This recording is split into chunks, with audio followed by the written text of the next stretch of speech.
This is the eighth in this lecture series on corporate corruption of science related to talc and asbestos. My name is David Eagleman. I'm a clinical professor of family medicine at Brown University.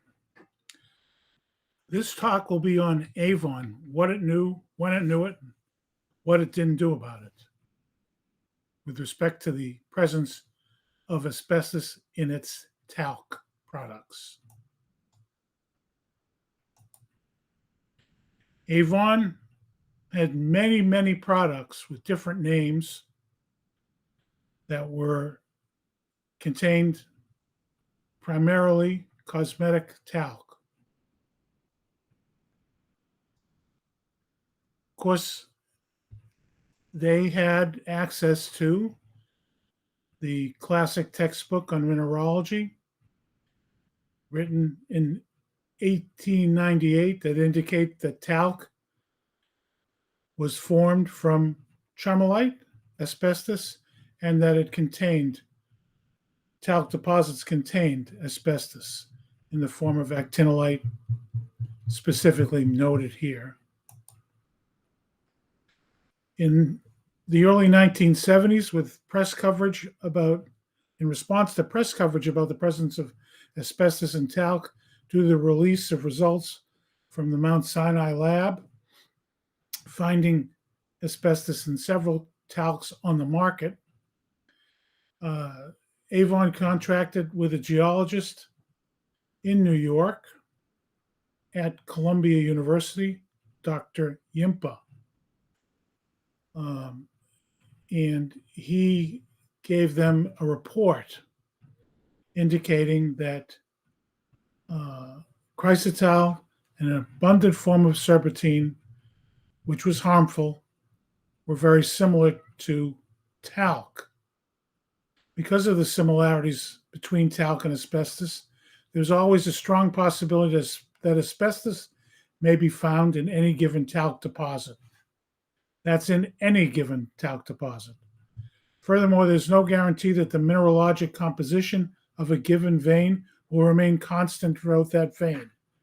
In other words, if you test a deposit in one area and don't find asbestos, it may be present in another part. Constant checking is required to be assured of compositional consistency. Of course, since we're talking about tons of talc and each test dealt with nanograms, it was impossible for the testing to assure you that the particular talc that you took out of a mine was not contaminated with asbestos. Avon in the early 70s was using a lot of California talc.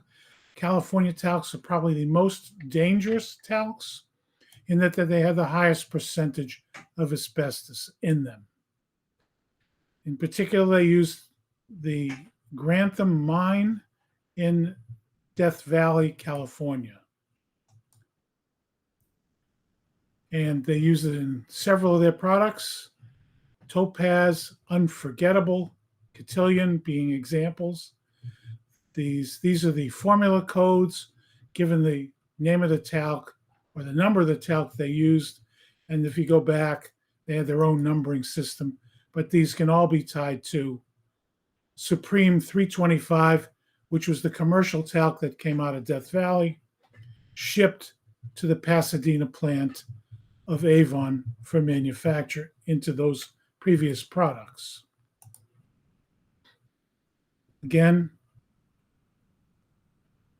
indicating the Supreme 325 came from Grantham Mine in California. And of course, here's an actual picture from the Avon manufacturing plant in one of their promotional brochures showing Avon used Supreme 325 talc. As you can see, there's quite a bit of it just in this one demonstration where they were showing some children and others how talc got into the cans from the bags from the mine. Okay, and this is Cyprus, who supplied them with talc, saying that Supreme Talc was sold to Avon between 1966 and 71 and came from various West Side Death Valley mines and from the Grantham mine. On current information and belief, the fibrine sold, that's a Cyprus name, to Avon from 1966 until 71 was sourced from Grantham mine and various East Side Death Valley mines. Here you see that on testing of the talc from those mines, they found 2% tremolite, 12% tremolite, and in another Canadian mine, 5% tremolite. And they call these significant forms of asbestos, and they refer to them as asbestos, not as the rock tremolite, but as the fiber asbestos. Here's an example of some testing for domestic sources, indicating that the Grantham Warm Springs mine produced tremolite, which was 10 to 15% of the contents of the talc. And this is the testing by Macron, finding chrysotile and tremolite in Grantham talc. The main asbestiform present in the Grantham ore is tremolite. They found 0.01 to 0.1%. Chrysotile fibers were also identified in the first samples they examined, and we estimated the amount present to be less than 1/100%. But again, recall, there's no safe level of exposure to asbestos because there's no level below which we can be sure that asbestos, when inhaled, will not cause cancer in the body. In response, in 1971, they wrote a memo saying that the Sierra talc from Grantham, which is that 325, should be discontinued immediately. This is in December of 1971 because of its high asbestos content. And they noted that this was used in powder sachets, beauty dusts, and face powders. They claimed there were clean talc supplies available, but that was not true, as we will see. Talc WS is the same code as 0777, and they claim it was eliminated through reformulations in antiseptic powder. They used the Windsor mine talc, which at this time was owned by Johnson & Johnson, and Italian talc, which is the Valchisone talc, which I've previously discussed.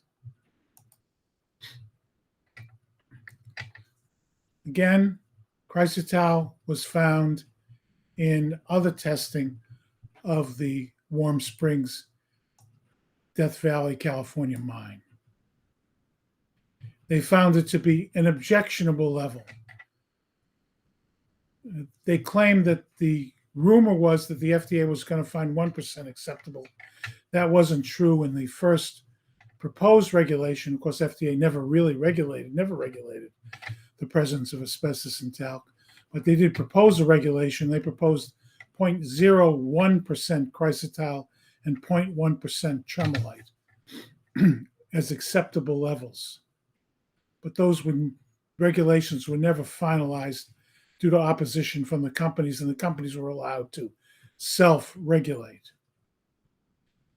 Okay, they noted that there were 158 different formulas with these talcs, which had 20 to 25% asbestos in them. These are some of the codes. Again, talking about 2 months later, depleting the existing stocks. In other words, they were going to use them up and then replace them after they used what they had on hand. This is from already 4 months after the December memo saying we're going to remove them from the market, where they're still discussing replacing that talc with Alabama talc. Unfortunately, Alabama talc also had asbestos in it. They claimed to the FDA that they had removed the high tremolite talcs and we're only using tremolite-free talcs, which of course do not exist.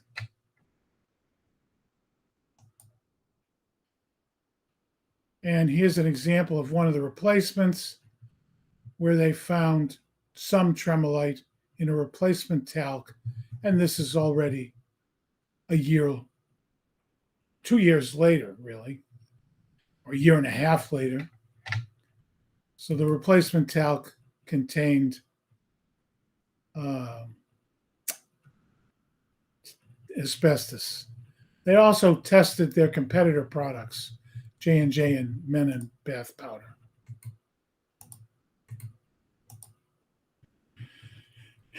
As they went through, Dr. Yimpa, again from Columbia, found asbestos forms in all of the talcs that they were using. And these are really all of the possible talcs any company could use, from Italy, Alabama, North Carolina, 2 different Montana talcs. And they found asbestos in all of them, between 0.1 and 2%, which was unacceptable based on the proposed FDA regulation that came out in 1973. And they discuss acicular particles. They also found the mineral richterite, sometimes called soda tremolite. So it's a different form of tremolite. It had a sodium molecule with it, but would still be classified as sodium. And of course, they had access to textbooks like the one I showed you from 1898 about that discuss talc and the contaminants, or accessory minerals, not contaminants. Contaminants something that gets in after it's mined. These asbestos fibers were in the talc when it was mined. This is from the U.S. Geologic Survey. They also found richterite, that's sodium tremolite, and windshite, which is a non-asbestos form fiber, but also would cause cancer, is expected to cause cancer. And as you can see, they found tremolite, richterite, and windshite from non-fibrous to highly fibrous in habit. Fibrous would be asbestos. And you can see that even in 72, Avon did not establish an asbestos-free requirement to the testing, and that's because you can't test to asbestos-free with a limited detection, which they recognized at this time was 1 to 5%. So if you can't find asbestos, if it's present up to 5%, you can never say that anything is asbestos-free. And Avon recognized that in this memo. They also noted in 1972 that once the asbestos was in the talc, it couldn't be removed. So this is an admission that tremolite was in Italian talc and that it couldn't be removed. This is a meeting they had, the CTFA had with the FDA. It's Johnson & Johnson's report of the meeting. Avon was present, represented by Dr. Sprout. Schaffner of the FDA said, I understand that talc can be purified to remove asbestos. Looking at Nashid of J&J, Roche of Whitaker, Clark, and Daniels said this cannot be done. The mine must be substantially free of asbestos. Of course, substantially free means not free. And that meant that they couldn't get the asbestos out once it was there. And they recognized and told the FDA, essentially, there were no asbestos-free mines. Sprout then told the FDA, we don't know if our supply is less than 1% asbestos. And here's a memo from 1986 recognizing that there's no safe level of asbestos exposure, that even small amounts could increase the risk of developing mesothelioma. Now, 1 in a million chance of getting mesothelioma is low, but if you're exposing 200 million people in the United States, you're going to get some cases, even if the risk is that low. And here's another memo from 1991 stating that we don't claim our asbestos is asbestos free. What they claim is that their asbestos cannot be detected, which was misleading to customers, some of whom assumed that that meant that the talc was asbestos free, because unless you know how the tests work, you wouldn't know that non-detect did not mean asbestos free. And you can see here Avon says that even in 91, they were sending their talcs for routine analysis about once every 6 months or every 10 lots. And that was with X-ray diffraction. That would be the CTFA method. In between, they were using, as we'll see later, a less sensitive method to test on their own. And twice a year, they tested it with electron microscopy, which was more sensitive. But of course, that's not much testing. Of 100 nanograms or less when you're using tons of talc. In 1975, they recognized several hazards of talc. Inhaled talc is known to be hazardous and even carcinogenic. This is the talc itself, never mind with asbestos. The carcinogenic potential of asbestos is well established. This extends to the types of asbestos associated with this fatal disease, mesothelioma, to all major classes of asbestos. Short exposure is sufficient for mesothelioma. Again, in 1971, they claimed they wouldn't use talc that came from asbestos-contaminated mines. The problem was there were no clean mines. Here's an Avon senior chemist testifying under oath that they wouldn't use a talc from a mine if it ever showed up to be positive. And as you recall, every one of the mines showed up to be positive. This is 1975, again claiming that they issued new formulations. And this is already 5 years after they told the FDA they had changed out to asbestos-free talcs, which of course don't exist, but that's what they told the FDA. And you can see even in 75, they continued to manufacture with tremolite-containing asbestos talc. Again, in 2002, asbestos has been listed as a known human carcinogen, is highly regulated, and no consumer product company would knowingly run the risk of asbestos being present in its product, even in most minute quantities. This is their claim. There's also an epidemiologic evidence for a relationship between asbestos exposure and ovarian cancer. This is a CTFA memo. This is a claim that CTFA made to the FDA and NTP. They claimed that they wouldn't sell asbestos-containing talc because they were afraid of being sued. But that, of course, wasn't true, and they now have been sued because they did sell asbestos-containing talc. And they noted that the evidence of epidemiology that asbestos exposure in ovarian cancer was clear, and it was one of the cancers associated with asbestos exposure. This is their 1992 claim. As an industry leader, Avon has always been committed to ensure that the talcs we sell and use are free from asbestos.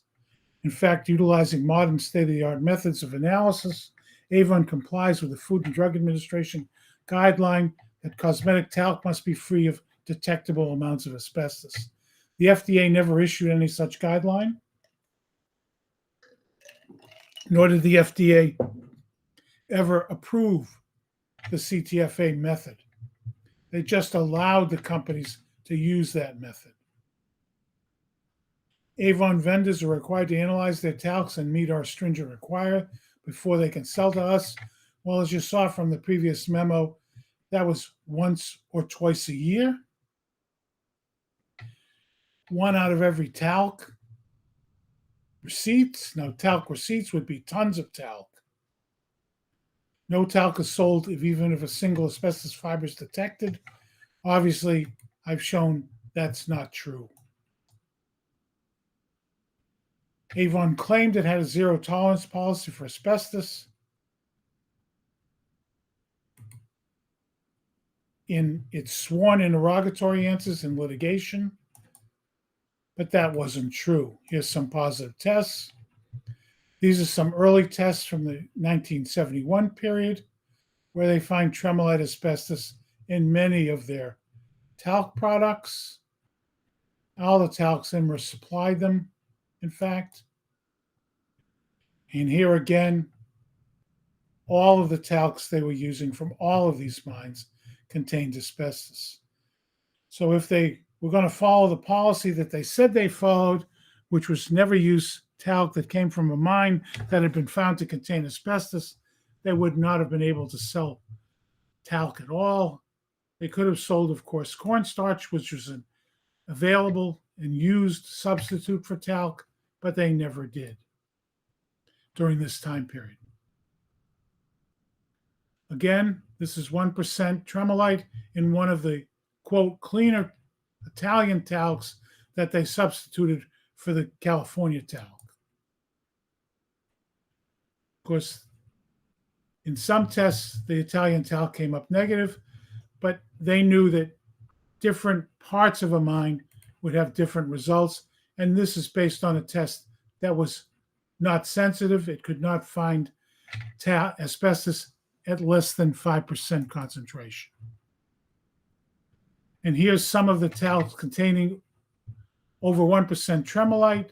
This is in March 72, 3 months after they wrote a memo that saying they were going to not use these talcs. Okay, there's one for beauty dust primarily. These are the beauty dust, or the generic name, kind of, for all of the cosmetic talc powders they sold. There are other names associated with them, like cotillion, etc., that I showed you before. Those are all variations on beauty dust. Here you have some more positive tests. Here you have Sierra Cascade not tested at all. These are all positive. Canadian talc, positive. This is from California, California, California.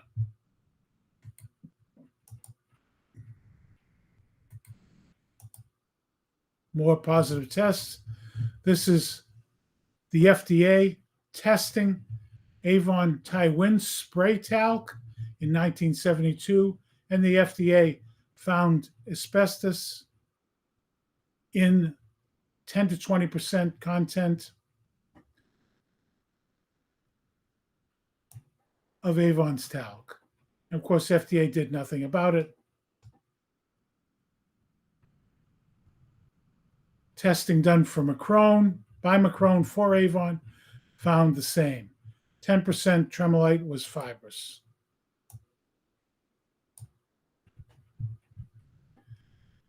NIOSH did a study of one of the Avon factories, and they found talc, as 1972, they found asbestos in the talc that they studied. Possible chrysotile and tremolite. Tremolite was confirmed by microscopy. And this is present chrysotile, but they couldn't measure the amount.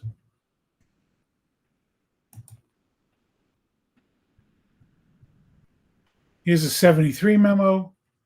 Avon had a large amount of tremolite in all of their sources and felt they would not be able to pass any tremolite standard.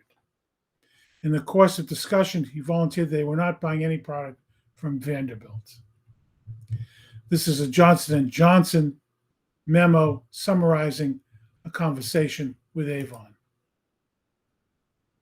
Again, the substitute had 1%. Now, what did Avon do? They did publish a paper in 1975, and in the published paper done by their scientists, they claimed that all of their talcs were free of chrysotile asbestos. Didn't mention any of the positive tests. So they told the world that their test results were negative.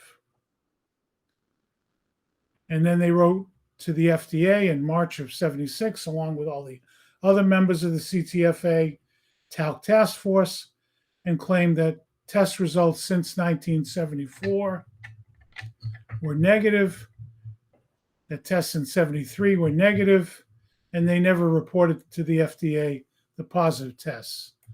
Of course, the FDA knew from their own testing that some of the Avon product was positive for asbestos, and they never correlated their own test results to the Avon product results.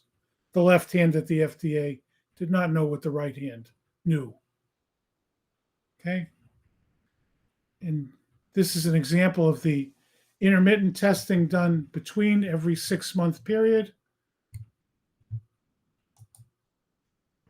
Okay? Their testing they recognized was not sensitive enough to find chrysotile.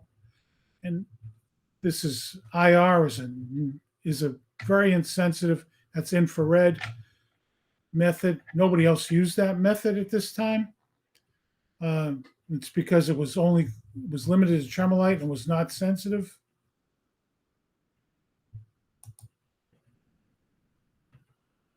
Avon opposed the use of electron microscopy because it was too expensive. Here's some of Avon marketing. So what were they telling people? That their product was the purest Italian talc. This is from the 1930s. So as I said, Italian talc from their own tests had asbestos. So all of these older talcs had asbestos. Again, they like to call their talc purest. Daphne, these are all the dusty products. Italian, pure, white, and odorless. This is their marketing. They're the purest, most finely screened talcs. Purest high-grade talc. Gentle, pure. This is to be noted that Johnson & Johnson wasn't the only company to sell baby powder. This is Avon baby powder. This is what they told the public. This is what they claimed to the public and claimed in lawsuits. This is what they knew in 1972. Accidental inhalation or aspiration of large quantities of talc by young children can be fatal. Industrial exposure at high air concentrations can result in pneumoconiosis, that's talcosis. In the same year, 1972, there was a published case of talcosis by NAM from using cosmetic talcs. Benign tumors and tissue changes in tissues where talc is embedded. Malignant tumors result from chronic exposure to talc. So these are the hazards that their own staff told them existed. None of these were on any of the warning labels that Avon products came with. In 1992, they were sent a fax by a consumer who told, this went to Avon and CTFA, that studies linking genital powder to ovarian cancer were in the medical literature from the 1930s. That's what they were told. And they had this paper indicating that the incidence of ovarian cancer varies with higher rates among women in North America and Northern Europe. Multiparity, lactation, oral contraceptive use, and tubal ligation, hysterectomy all decrease a women's risk of ovarian cancer. One exposure that has been consistently associated with increased ovarian cancer risk is cosmetic talc applied to the perineum, which causes inhalation of talc because you get dusting everywhere. Avon 1971, we're told that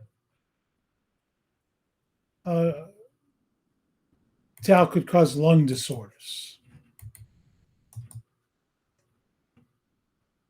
Avon knew that the IR method was inadequate.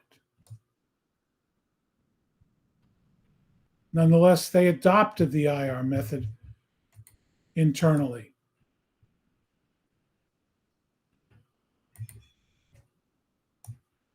Gave an excuse. With a bad test, you get no positives.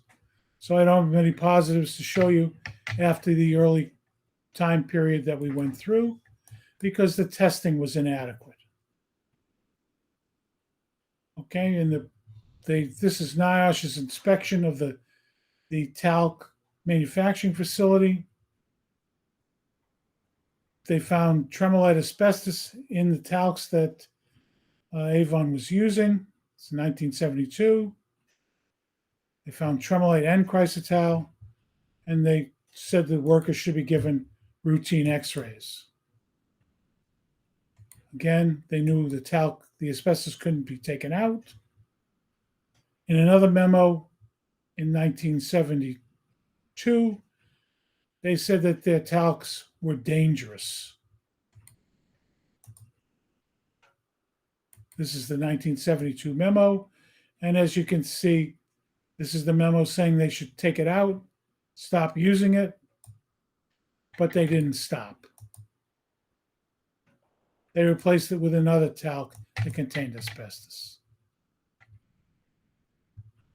Now, WCD, which is one of their suppliers, came up with an idea, which is that they could take relatively clean talcs and dirty talcs and mix them together so that you could drop the percentage of asbestos below that which the test method would find.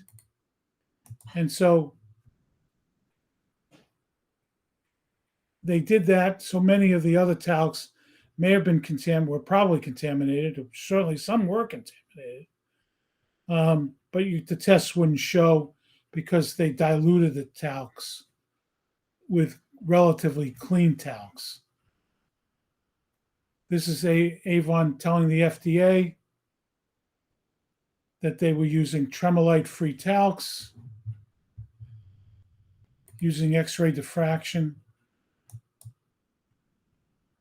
And of course, they told them that in 72, but as you can see, until 74 at least, or 75, they continued to use those talcs.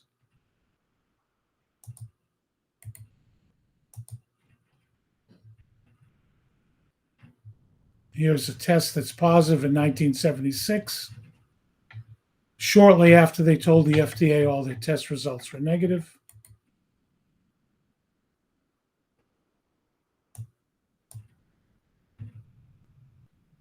This is a positive test result in 1980, one of the few post-73 tests that were positive. Again, they told the FDA all the tests were negative. They got a positive. When they got a positive from Macron, they would have Macron rerun the test.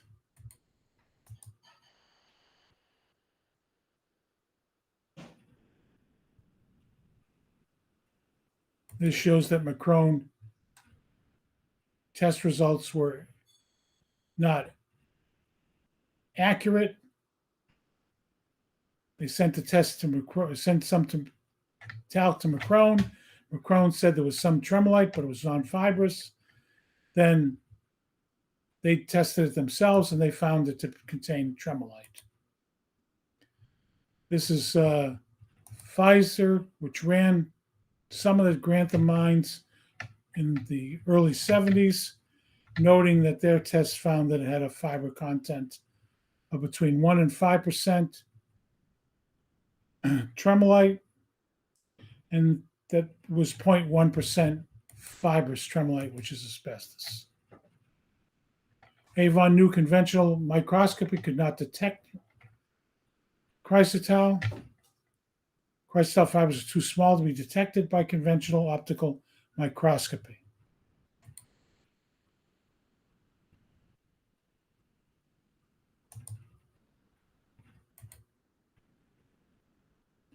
This is a CTFA memo on the round robin that they were doing, which Avon participated in. If someone found a positive, they would have them retrained. Here's Avon performing insensitive tests to produce negative results, specifically to deal with potential lawsuits which they anticipated happening. This is in 1989. The cost of performing these analyses is insignificant compared to potential multi-million-dollar lawsuits that could occur in a liability case involving asbestosis. Our current testing policy shows Avon concern to ensure the safety of our talc and would go a long way in convincing the jury we were doing everything possible to detect amphiboles, even though it was impossible to detect low amounts of amphibole, which they knew. And that concludes the talk on Avon, what they knew and what they didn't do.